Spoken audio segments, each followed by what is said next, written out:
Hello students, today I am going to teach chapter number 7 exercise of Robbie's Railroad. Okay, in this chapter or in this video you will learn all the exercise, textual exercise of chapter number 7. So let's understand. First one, exercise number B. Mark these sentences as true or not true. यानी कि true और false. False है तो हम लिखेंगे not true. So let's understand the first sentence. Robbie disliked his visit to farm from the beginning. उसको starting से ही रोबी को अपने दादा के फार्म हाउस में नहीं जाना था. तो हमने ये चैप्टर समझा है, ये है गलत. क्यों? क्योंकि स्टार्टिंग के 2 दिन तो उसको बहुत अच्छा लगा, क्योंकि सिटी में अलग अलग चीज़ें उसने देखी, अलग अलग माहौल देखा. बट जैसे ही 2 दिन के बाद उसका ध्यान और उसने जब आवाज़ सुनी ट्रेन की, तब प्रॉब्लम हुआ. Okay, so it is wrong. Second one, Robbie became upset every time he heard the train whistle. तो जब जब भी वो ट्रेन की विसल सुनता था, ट्रेन की आवाज़ सुनता था, वो अपसेट हो जाता था. तो ये राइट है. The railway carriage grandpa built cross could carry passengers. जो उसने ट्रेन बनाई थी वो सिर्फ टॉय ट्रेन थी या रियल वाली ट्रेन जो पैसेंजर को भी लेके जा सकता है? तो हम सबको पता है कि उसमें 3 पैसेंजर आ सकते थे. तो ये हुआ true. It is right. Next one, Robbie was unhappy about sharing his train.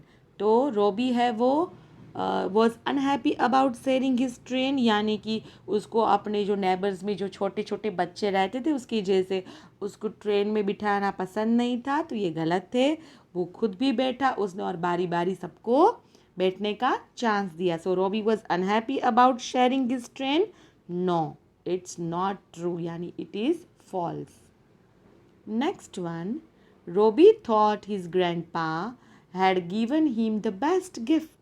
Robbie ने सोचा कि उसके दादा ने दद्दू ने उसको बहुत बेस्ट गिफ्ट दी. तो यस, इट इज़ राइट. उसने क्या बोला था लास्ट में कि जब भी समर्स वेकेशन आएगा, I can't wait myself to come back here. मैं आपको अपने आप को कभी रोक नहीं पाऊंगा. अब यहाँ पर हम समझेंगे values. What is the values that you can learn from this chapter?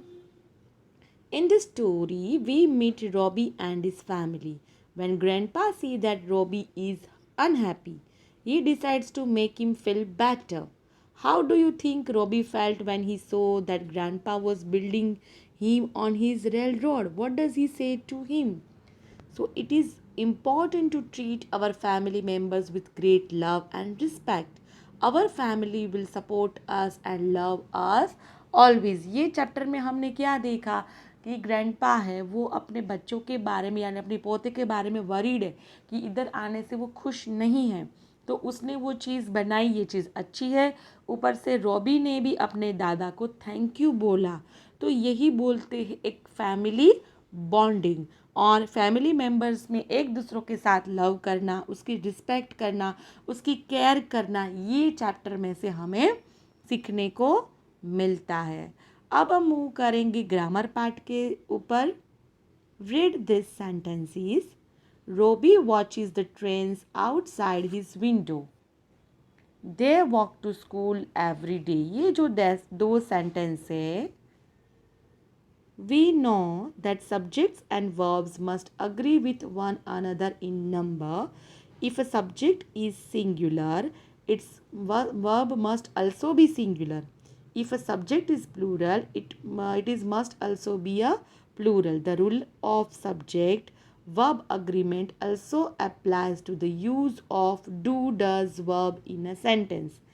We use do not, does not plus verb to make negative sentence in the simple present tense.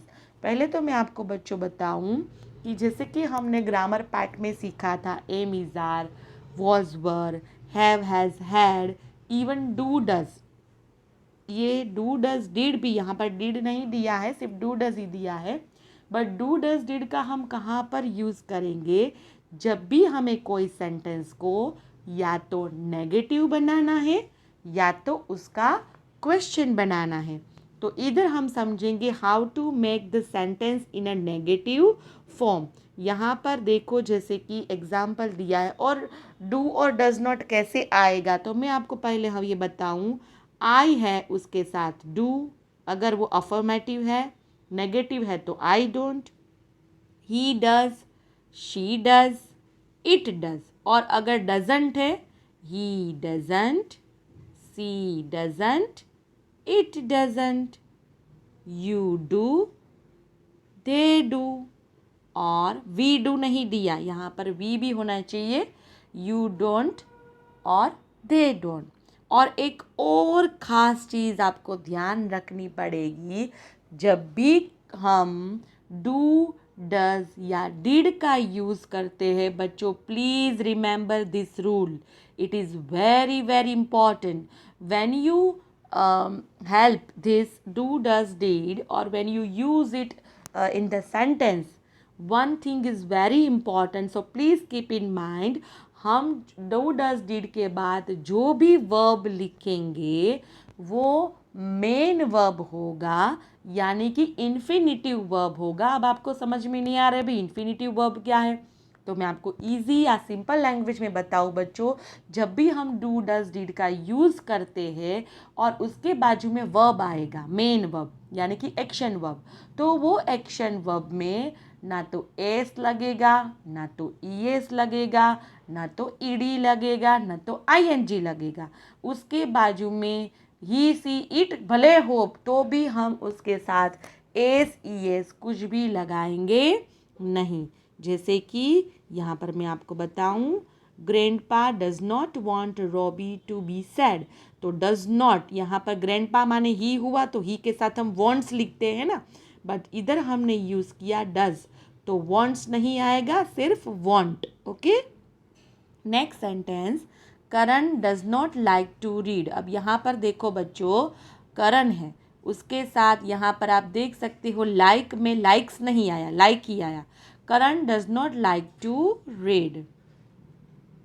I don't drink soft drinks, में Thums Up या Coca Cola कुछ भी नहीं पीती। I don't drink soft drinks. Now complete this sentence and now we will move to the exercise.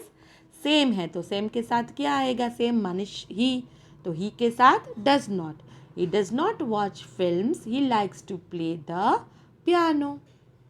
Arya dash a lot of reading when she is free, यानी उसे जब भी वो फ्री होती है तो वो क्या करती है, उसे रीडिंग करना पसंद है, यानी पसंद है यानी अफर्मेटिव, तो आर्या डज या does not, Arya does. You dash want me to pick you after the school, dash you, you dash you dash want me to pick up you after school, dash you, यानी कि जब भी तुम school, dash you want me to pick you up after school, school के बाद तुम मुझे pick up करोगे, नहीं करोगे क्या? You don't want me to pick up you after school, do you, क्या तुम मुझे पिकअप नहीं करोगे? They dash like swimming but dash do, देखो उसको स्विमिंग पसंद नहीं है बट मुझे तो पसंद है। They do not like swimming but I do, I do माने आई डू लिख दिया यानी पूरा सेंटेंस आ गया कि मुझे तो पसंद है, क्या पसंद है, स्विमिंग करना। My cat hates water, it does let me go give in a bath, my cat hates water, it does not let me give it a bath, उसे नहाना पसंद नहीं है, देखो वो भाग जाती है। It does look like it will rain, should carry an umbrella, it does look like it will rain, should carry an umbrella, मुझे लग रहा है कि बारिश आएगी तो क्या मुझे अम्ब्रेला लेकर जाना पड़ेगा।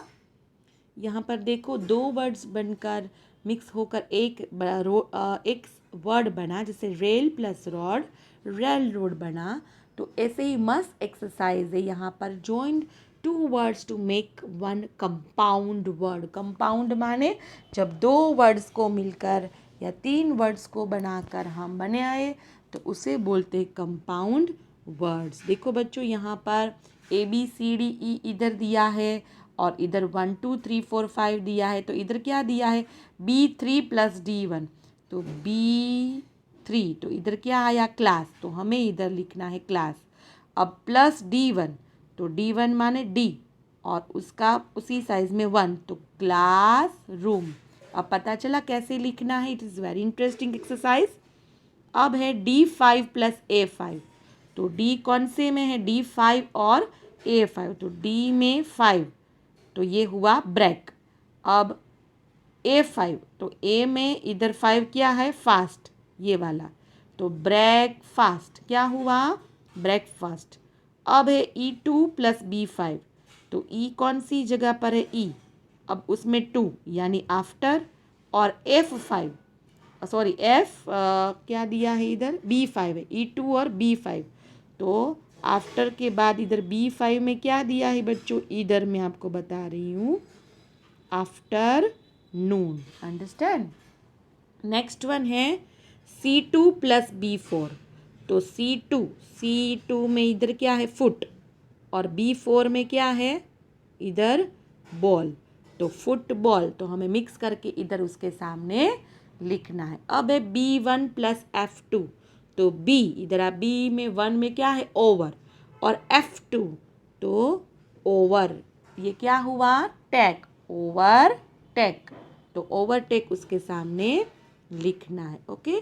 नेक्स्ट वन है C2 + D3, तो C में इधर आप देख सकते हो फुट और दूसरा क्या है उसके बाजू में C2 के बाजू में D3, तो D3 में क्या है स्टेप यानी foot step.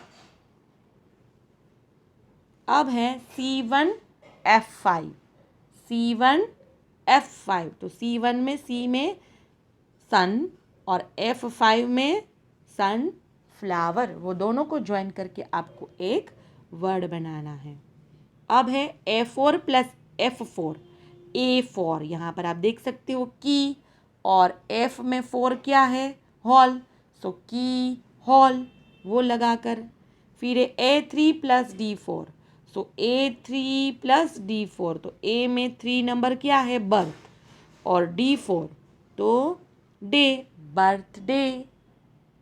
A1 + D2, A1 C और D में 2 नंबर क्या है यहाँ पर आप देख सकते हो C और D2 सी साइड।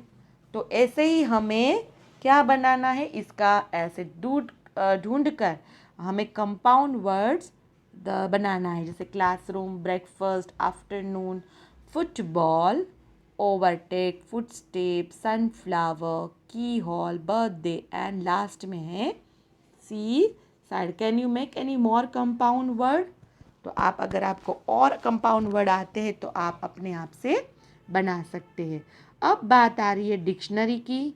यहाँ पर जो आपको वर्ड है उसमें आपको यही मीनिंग के 2 मीनिंग मिलेंगे। जैसे नोटिस, तो एक नोटिस का मतलब क्या है ध्यान देना, और कभी कभी जैसे आप हम स्कूल में होते हैं तो आप बोलते हो ना कि मैम ने बोर्ड पर, हमारा जो सॉफ्ट बोर्ड है उसके ऊपर नोटिस लगाई है। नोटिस माने देखो, एक नोटिस माने ऑब्जर्व करना, जैसे कि द फैक्ट ऑफ ऑब्जर्विंग और पेइंग अटेंशन टू समथिंग, और दूसरा नोटिस माने जो बोर्ड पे लगाते हैं डिस्प्लेड सिट गिविंग न्यूज़ और इन्फॉर्मेशन, जो हमें इन्फॉर्मेशन देता है वो वाली नोटिस। तो उसके 2 मीनिंग हुए। अब ट्रेन, एक ट्रेन का तो आप सबको पता है कि अभी ये चैप्टर में कौन से ट्रेन की बात हुई, जो छुक छुक गाड़ी आप बोलते हो ना, यानी ट्रेन गाड़ी। और दूसरा ट्रेन माने ट्रेन करना, कोई जॉब के लिए या कोई पर्टिकुलर फील्ड के लिए, कोई पर्टिकुलर चीज़ के लिए उसे ट्रेनिंग देना। तो एक ट्रेन माने टू प्रिपेयर समवन और to be prepared for a job, और दूसरे का मतलब क्या होता है a railroad engine taking people and goods from one place to another, जो एक जगह से दूसरी जगह ले जाए। अब यहाँ पर है वॉच, एक वॉच का मतलब है जो हम हमारे हाथ में पहनते हैं, और एक वॉच माने ऑब्जर्व करना अच्छे से, लुक एट और observe attentively over period of time, कुछ टाइम के लिए उसे अच्छे से ऑब्जर्वेशन से देखना। और a small time piece worn on a wrist, जो हम वॉच अपने रिस्ट के ऊपर पहनते हैं वो वाली वॉच। अब हम यहाँ पर देखेंगे, ये बहुत ध्यान से पढ़ना। अब बात आ रही है प्रोनंसिएशन की बच्चों। तो इसको कैसे आप पढ़ोगे, इसको कैसे आप प्रोनाउंस करोगे, क्योंकि इसमें हम सीखेंगे प्रोनंसिएशन, लिसन एंड रिपीट। तो ये जो है बहुत इंटरेस्टिंग है कि आप वी को कैसे साउंड करोगे और डब्ल्यू को कैसे साउंड करोगे, मैं आपको डिटेल में बताऊंगी। सो प्लीज़ ध्यान दीजिए और फिर हम इसकी प्रैक्टिस करेंगे। ओके स्टूडेंट, जैसे कि VEST वेस्ट है, तो ये वेस्ट और ये वेस्ट, इसको कैसे बोलेंगे? तो जब हम वी का प्रोनाउंस करते हैं तो हमारा जो ऊपर के जो टीथ है, ओके, उसको हमें हमारे नीचे के लिप के साथ जब भी हम बोले बच्चों, तो ऊपर के जो दांत है, मैं आपको इसीलिए हिंदी में बोल रही हूँ ताकि आपको पता चले, वो हमारे नीचे के लिप्स के ऊपर टच होने चाहिए। और जब भी हम ये वेस्ट बोले तो थोड़ा सा हमारे गले में वाइब्रेशन निकलना चाहिए। जैसे कैसे हम बोलेंगे, ऊपर के टीथ लो, ओके, और नीचे के लिप्स के साथ हमें जॉइंट करना है इसको बोलने के टाइम, वेस्ट। थोड़ा सा आप देख सकते हो कि वाइब्रेट हुआ, वेस्ट, वेस्ट। और इसको कैसे प्रोनाउंस करेंगे, इसको हमें टच नहीं करना है, हमें गोलाकार में अपने लिप्स को बनाना है और टीथ के साथ बिल्कुल ज्वाइन नहीं करना है। इवन दो लिप्स को भी टच नहीं करना है। हमारा लिप्स यानी जो मुंह है वो राउंड बनना चाहिए और कोई कांटेक्ट नहीं होना चाहिए, ना टिप्स टीथ के बीच में ना लिप्स के बीच में। राउंड मुंह बनाना है, मुंह राउंड करो, वेस्ट। कैसे बोलेंगे हम इसको, वेस्ट। और इसको कैसे, इसको हमें किसका यूज़ करना है, ऊपर के टीथ को नीचे के लिप्स के साथ, वेस्ट। और इसको कैसे, वेस्ट। ओके, अब इसको कैसे बोलेंगे हम, वापिस मैंने बोले ना वाइब्रेट करके और ऊपर के दांत को यूज़ करना है लिप्स के साथ, वेल। और इसको राउंड शेप बनाओ अपने मुंह का, well, vine, vine, viper, viper, verse, verse. Listen and repeat. A well from the west, a worn out viper, a book of verse.